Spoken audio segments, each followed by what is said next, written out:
Hatkanangale police ठाण्याच्या हद्दीत अंमली पदार्थांची विक्री आणि अवैध धंदे खुलेआम सुरू आहेत। निर्जन स्थळं, शाळा महाविद्यालयाचा परिसर, स्मशानभूमी आणि सार्वजनिक ठिकाणं अवैध धंद्यांचे अड्डे बनू लागलेत। त्यातून गुन्हेगारी वाढत आहे असा आरोप युवा सेनेनं केलाय। पोलिसांनी अवैध व्यवसायाला पायबंद घालावा, अन्यथा अवैध व्यवसायाविरोधात मोहीम उघडण्याचा इशारा युवा सेनेचे राज्य कार्यकारिणी सदस्य आणि जिल्हा परिषद सदस्य शिवाजी जाधव यांनी दिलाय।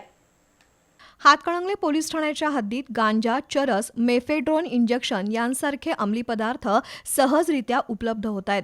त्याच्या सेवनान आणि विक्रीमुळे तरुण पिढी नशेच्या विळख्यात सापडली आहे। त्यातून गावागावात गुन्हेगारांच्या टोळ्या सक्रिय झाल्यात। त्याचं पर्यावसन टोळी युद्ध आणि दहशत माजवण्यात होत आहे। त्यामुळे परिसरातील कायदा सुव्यवस्था धोक्यात आली आहे। हातकणंगले पोलीस ठाण्याच्या हद्दीत असणाऱ्या औद्योगिक वसाहतीत काम करणारे परप्रांतीय कामगार यासाठी कारणीभूत आहेत।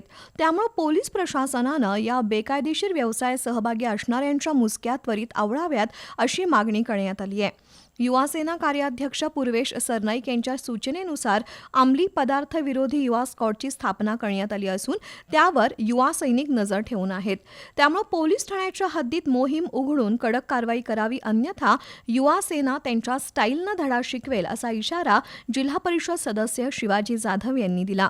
यावेळी वर्षा सावर्डेकर, अतिश शिंगे, आळतेचे सरपंच अजिंक्य इंगवले, जिल्हाप्रमुख निशिकांत पाटील, पंचायत समिती उपसभापती संतोष कांबळे, उपजिल्हाप्रमुख विनायक यादव, महेश पाटील, तालुका प्रमुख सुनील गुदले, गोरख शिंदे, युवती सेना प्रमुख सोनाली खडके, आळतेचे उपसरपंच अमित पाटील, संपर्क प्रमुख संदीप पवार, उपतालुका प्रमुख ओंकार कागले, अभिषेक पाटील, अजित कोळास, मंगेश देवाळे, सुदाम चव्हाण यांच्यासह प्रमुख पदाधिकाऱ्यांसह युवा सैनिक उपस्थित होते।